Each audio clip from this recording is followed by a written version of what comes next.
Just total excitement. I played here 5-6 years ago, best summer of my life, and to be back and to be able to spend time with an organization that has meant so much to me, it's so special.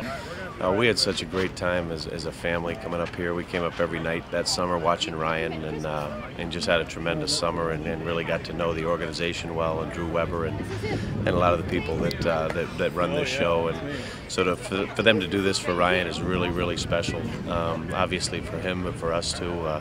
We have a lot of people coming up from Rhode Island, a lot of his friends and our family flying into town, and it's just a special event to recognize Ryan for his character and the inspiration that he's become through his medical issues. And it is a pretty special day. We're very proud of him. He deserves it. I haven't been here since he was playing here, and that was really cool to see him play. But now to come back, years later, and have all this whole thing just for him, it's really cool. He really deserves it. I'm so proud of him. He's a special person when he was here. He was 19 years old, but he was the leader of the team when he was here. And whether it would be off the field, if we needed him to go see sick children or just to go out and do things in the community, he was the first guy to line up and do that. And then if the team was struggling on the field, he'd say, "Jump on my back, guys, let's go." And we made the playoffs that year, and it was largely in part of his leadership. He'd be in the big leagues right now, bar none. I've been in baseball for 25 or 30 years, and there's always guys that will stick out that you can say, this guy's going to go to the big leagues. And the best example I can give is when I was with the Astro system years ago. One of them his name was Kenny Lofton, and I said, that guy's going to the big leagues. It's amazing. I was here in 2009, 19-year-old kid, didn't know what to expect, but I had a great summer here, one I'll never forget, and the Spinners have been more than generous throughout my whole career and even after it.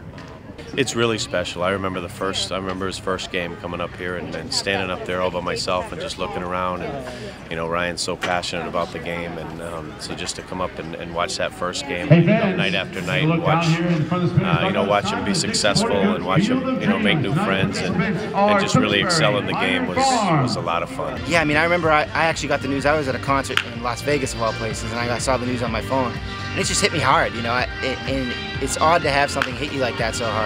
Anytime you see your son, daughter go through something that's, life-threatening, it was really a very difficult time for us. But it was pretty awful. Growing up, we fought like cats and dogs, but whatever game we'd play, he would beat me. He was always faster, stronger, everything like that. And I hated him when I was little, but when we started to really show that he was going to be something, I just became more and more proud. But when it started to happen, going from him always beating me, lapping me, whatever he did, to all of a sudden him having to ask for help to do things like getting up to go to the bathroom, it's just crazy 180 difference from just being so used to him being so active all the time to being so not. So when all that started happening, it was just kind of surreal. Watching his strength and courage through it, it helped us get through it, and to this day he's still it's incredible to watch how he handles everything he does, and we're just really proud of him. Now I'm looking back, and it's something I've gotten through. I've worked through. I've battled nonstop, and it's something that I can now look back on and say, look where I was, look where I am now. And it's just something that I'll never forget about, obviously, but it's in the past, and I've kind of moved on and taken it day by day. So we knew we wanted to honor Ryan. Ryan was probably the best player I've ever seen in a Spinners uniform, and really a great player on and off the field in terms of the quality of person he was.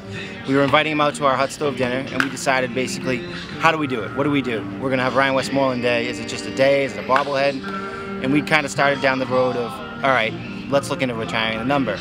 And it kind of spitballed from there. We didn't tell him in advance. He came up not knowing we were going to retire his number.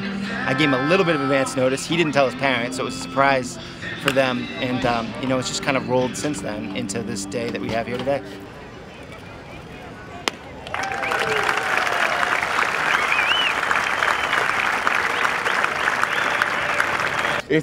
I can't even believe it. It's one of those things that you never really realize that it could be possible. Grow up all your life thinking about those guys, and for my number to be amongst them is a true honor. Yeah, I remember the first time we came here, the number 25 was up there for something, and it was on the cover of the media guide that year. And that was a proud moment, just seeing 25 and knowing he was wearing it. So to know that this is the first time the Spinners have done this for somebody, him only being here a year, even though it was a really good year, is, I think just a tribute to what these people think of Ryan and, the impact he made on the community and the organization during the time he was here. So it's really special.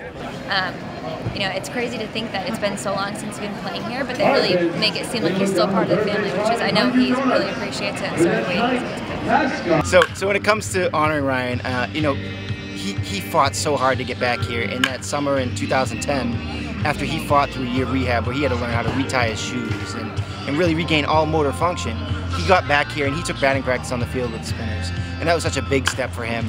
And Lowell's played such a big part of his baseball career. Really, it was his baseball career as a professional. And to be able to bring him back here and honor him here is really special to us.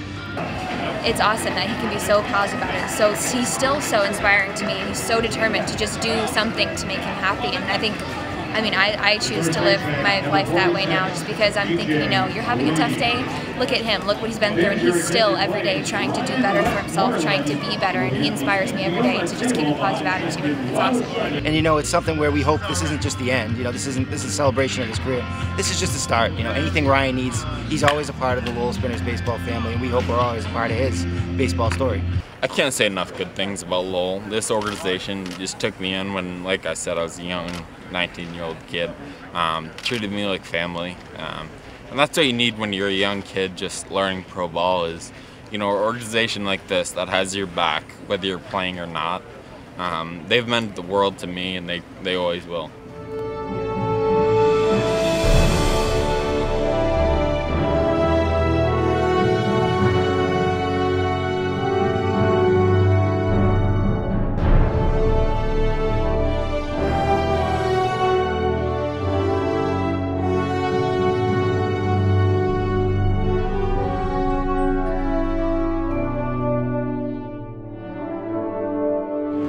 More importantly, great teammate, and even better person. Ryan Westmoreland, member of our 2009 playoff team, will be the very first Lowell Spinner player to have his number retired and immortalized here in the Lasher Park.